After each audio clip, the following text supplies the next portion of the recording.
నేను వీడియో కూడా చూశాను. మాజీ ఎమ్మెల్యే మాట్లాడుతూ ఉన్నాడు, ఒక్కటి చూపించండి, ఒక్క కబ్జా చూపిస్తే రాజకీయాలు వదిలేస్తాను, నేను కాదు నా అనుచరులు కబ్జాలు చేసినారని చూపించినా రాజకీయాలు వదిలేస్తాను అంటున్నాడు. ఏమయ్యా కళ్ళు పోయినాయా? రా ఇక్కడ ఈసారి కబ్జాల గురించి మాట్లాడితే ఖబర్దారని చెప్పేసి మనం చెప్తాం జరుగుతాం. దమ్ముదారి బట్టి చూసావా?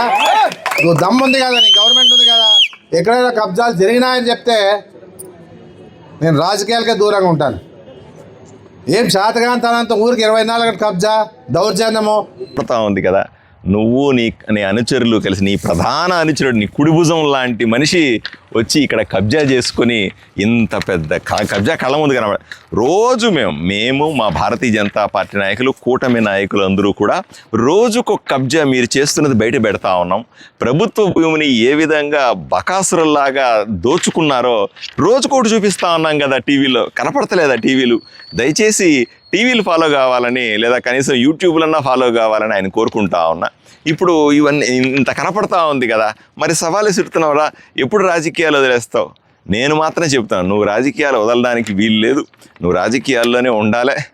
నువ్వు చేసిన తప్పులన్నీ మేము రోజుకొకటి ఎత్తి బయట పెడతా ఉండాలి, ప్రజలు చూస్తూ ఉండాలి.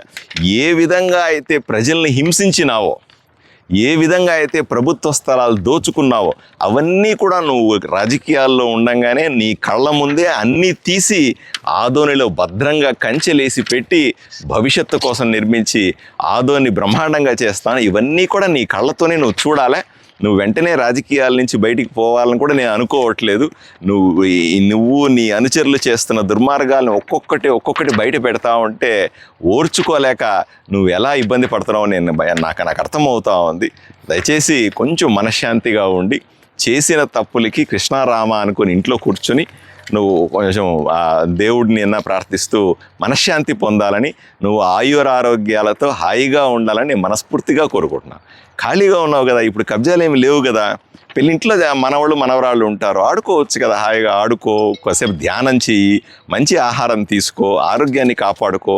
ఇవన్నీ చేసి నువ్వు ఆయురారోగ్యాలతో ఉండు. మిగతా ఊరిని బాగు చేయడం, నువ్వు చేసిన కబ్జాలు, నీ అనుచరులు చేసిన కబ్జాలన్నీ ఇడిపించి ఊరిని బాగు చేయడానికి మేమంతా ఉన్నాం కదా కూటమి నాయకులు. నువ్వెందుకు బాధపడతావు? నువ్వు హాయిగా ఉండాల్సిందిగా ఆయనకు సలహా ఇస్తా ఉన్నా. ఇంత జరిగిన అప్పటి రెవెన్యూ అధికారులు ఎవరు కనపడలేదంట. అప్పుడు ఏమైందో ఏమిటో నాకు తెలియదు. నేను వచ్చిన తర్వాత ఒకటి ఏరుతా ఉన్నాను. ఈ సందర్భంగా నేను ప్రజలకు కూడా స్పష్టంగా చెప్తా ఉన్నాను. నేను ఒక్కడనే ఏరుకుంటా పోతే, నేను ఏరుతుంటే రోజుకొకటి మాత్రం కనబడతా ఉన్నాయి. ప్రజలందరూ కలిసి నాతో వస్తే, మీ ఇంటి పక్కన, మీ ఇంటి వెనకాల, మీ వీధి చివరిలో, మీ కాలనీల్లో, మీది ఎక్కడెక్కడైతే మీకు తెలుసో ఈ కబ్జాలన్నీ ఎక్కడెక్కడైతే భూ కబ్జాలు చేసుకున్నాడో ఈ బుకాసురుడు, ఈ వైఎస్ఆర్సీపీ నాయకులు ఎక్కడైతే కబ్జాలు చేసుకున్నారో, ప్రభుత్వ భూమిని దోచుకున్నారో పట్టాల పేరు మీద, ఇది పెద్ద మోసం. ఇది పట్టాలని ఎవ్వడూ కూడా మనము కమర్షియల్గా వాడడానికి లేదు, పట్టాలని ఎవడికి అమ్మడానికి లేదు, ఎవ్వడూ కూడా పట్టాని కొనడానికి లేదు. ఇది కేవలం అనుభవం కోసం మాత్రమే ఇచ్చింది. ఎక్కడెక్కడ ఉన్నాయో ప్రజలు మాకు తెలియజేయండి, మేము కాపాడుతాం వాటిలన్నిటినీ కూడా. పట్టా భూమి అంటే, అసైన్డ్ భూమి అంటే అది ప్రభుత్వ భూమి. అది ఎవరికన్నా ఇస్తే వాళ్ళు అనుభవించడానికి ఉపయోగపడుతుంది తప్ప వాళ్ళు అమ్ముకోవడానికి కాదు, దాన్ని రియల్ ఎస్టేట్లు చేయడానికి కాదు, చేతులు మారడానికి కాదు, రిజిస్ట్రేషన్లు జరగడానికే వీల్లేదు. పట్టా పొలము ఎప్పటికీ రిజిస్ట్రేషన్ కాదు. పట్టా పొలాన్ని ఎవడు కొనలేడు, అమ్మలేడు.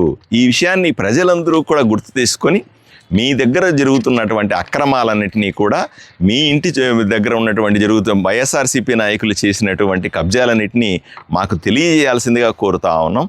మీకు అన్నిటి ఎవరెవరైతే ఎక్కడెక్కడైతే కబ్జాలు చేసుకుని వాటన్నింటినీ ఇడిపించే బాధ్యత మేము తీసుకుంటాం.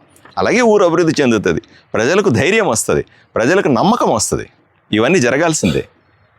ఈ సర్వే నంబర్లో ఎంత అక్రమానికి గురైనట్లు 3 ఎకరాల 30 సెంట్లు అని మనము రికార్డులు చెప్తా ఉన్నాయి. పత్రికల్లో కూడా వచ్చింది. ఇంకా ఏదైనా ఎక్కువ కూడా ఉంటుంది. ఎందుకంటే మీరు ఆలోచన చేయండి, ఈ వంక చూస్తూ ఉన్నాను నేను, ఈ వంకలో చూస్తూ ఉన్నాను. ఇప్పుడు ఇక్కడ ఒక 100 అడుగుల వంక ఉందనుకోండి, 100 అడుగుల వంక ఇక్కడ ఉంది, బాగానే ఉంది. ముందు కూడా 100 అడుగుల వంక ఉండాలి కదా. మీకు అక్కడ బిల్డింగ్ కనపడతా ఉంది, చూసారా? ఆ బిల్డింగ్ వంకలో ఉన్నట్టు కనిపించట్లేదా మీకు? మీరు ఇట్లే ఈ వంక ఇక్కడే ఆగిపోదు కదా, కిందకి వెళ్తుంది కదా. కిందకి వెళ్తే అక్కడ అయితే 5 అడుగులు మాత్రమే ఉంది వంక, మిగతా అంతా ఏమైంది? అది కూడా వైఎస్ఆర్సీపీ నాయకులు ఆక్రమించుకొని ఉంటారు. మీరు చూడండి ఒకసారి. పత్రికల వాళ్ళు కొంచెం శ్రద్ధ పెట్టాలి వీటి మీద. కేవలం వచ్చి మాకు మేము చెప్పింది వింటే కూడా కాదు, మీరు దీని మీద కూడా కొంత రీసెర్చ్ చేయాలి. ఊర్లో ఇక్కడ ఇట్లాంటివన్నీ చూడాలి.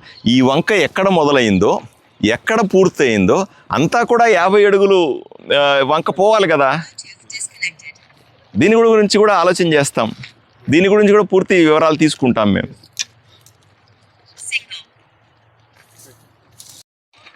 ఆదనమల్ల మండగిరి గ్రామ పంచాయతీలో ఉన్నటువంటి విలువైన భూములు మీరు చూస్తూ ఉన్నారు. ఒక వంకని, ఇక్కడ ఉన్నటువంటి వంకని కబ్జా చేసి ఆ గోడకు దాటిన తర్వాత అక్కడ వంక ఉంది.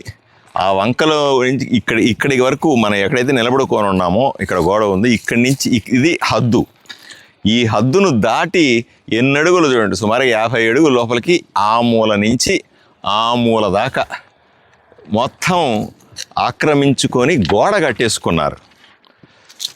స్పష్టంగా వంకను ఆక్రమించుకొని చేసినట్టుగా ఈరోజు రెవెన్యూ అధికారులు అయితేనేమి, లేదా మెజర్ చేసుకున్న వాళ్ళైతేనేమి అందరూ కూడా స్పష్టంగా అన్నారు.